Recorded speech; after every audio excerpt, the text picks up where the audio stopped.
Kalau tadi kita ngomongin depresi, tapi memang depresi ini tidak hanya terjadi pada orang dewasa saja, tetapi juga bisa terjadi pada anak-anak.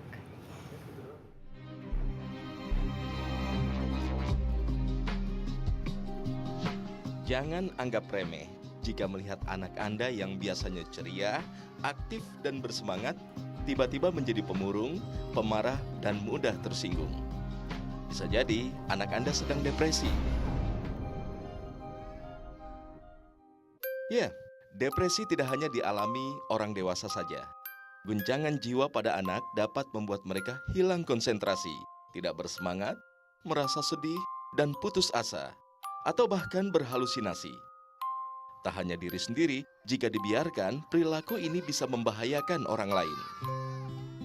Biasanya anak itu pasti ada masalah, entah dia ulangannya jelek, terus ada sesuatu yang dia mau nggak dia dapatkan gitu, atau dikecewakan oleh temannya. Jadi habis pulang sekolah gitu ada terjadi sesuatu di sekolah atau dimarahi guru, berselisih dengan temannya. Ya mungkin di sekolah ada pelajaran yang susah atau gimana dia nggak bisa ngerjain, apa nilainya dia lebih rendah daripada temennya gitu. 2-3% anak mengalami depresi klinis pada usia sekolah. Ditandai dengan turunnya kemampuan akademik dan prestasi, emosional, dan cenderung menarik diri dari teman-temannya. Bahkan beberapa anak akan mengalami penurunan atau peningkatan berat badan secara drastis.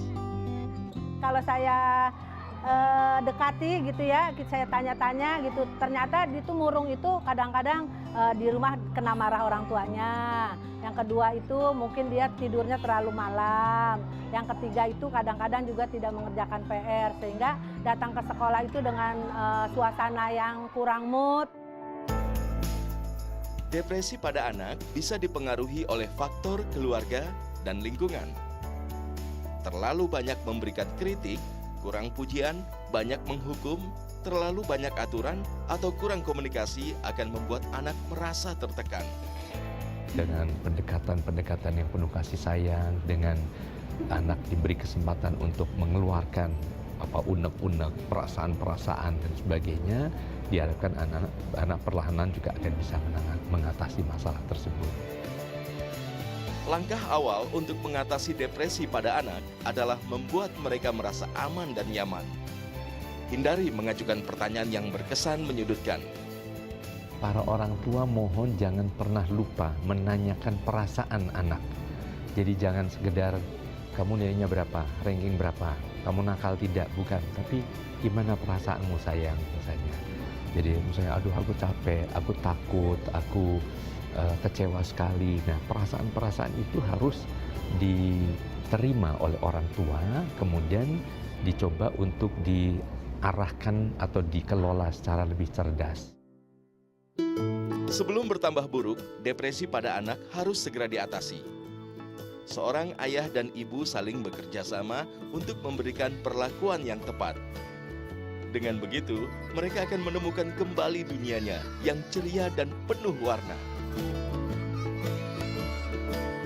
Royska Ramdhani, Francisca Anis, melaporkan untuk NET.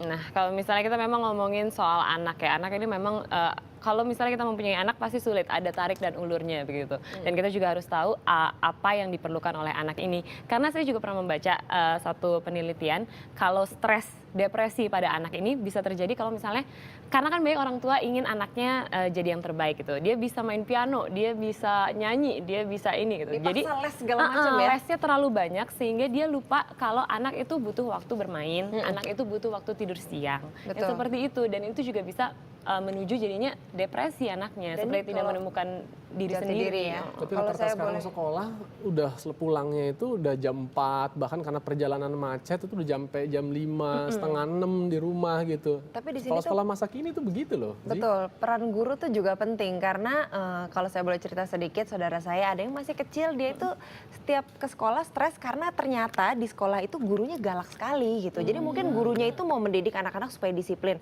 tapi caranya salah. Jadi saudara saya itu tiap mau ke sekolah malah nggak mau, takut, mules-mules setiap hari, nggak mau makan gitu karena takut di kelas itu akan dihukum, akan di apa Itu gitu. baru kejadian di sepupu saya, dia di sosial media dia bilang gitu, anaknya udah nggak mau sekolah SD, dia bisa nggak SMP aja, pikir apa karena pintar, bukan karena dia nggak tahan dengan tekanan itu dari tugas-tugasnya, belum lagi ada perlakuan guru ini yang juga memang kalau menurut saya sih udah di luar batas ya, kalau memberi hukuman tuh yang sampai melukai, contoh misalnya dia cubit, bahkan sampai membiru, atau kadang ini ada anak kan yang ada jambangnya misalnya, jadi ditarik gitu sampai akhirnya ada berdarah, itu pernah terjadi. Saya juga pernah mengalami waktu saya dulu, tapi waktu itu udah dulu, saya pikir sekarang udah nggak ada, ternyata di sekolah lain masih terjadi juga.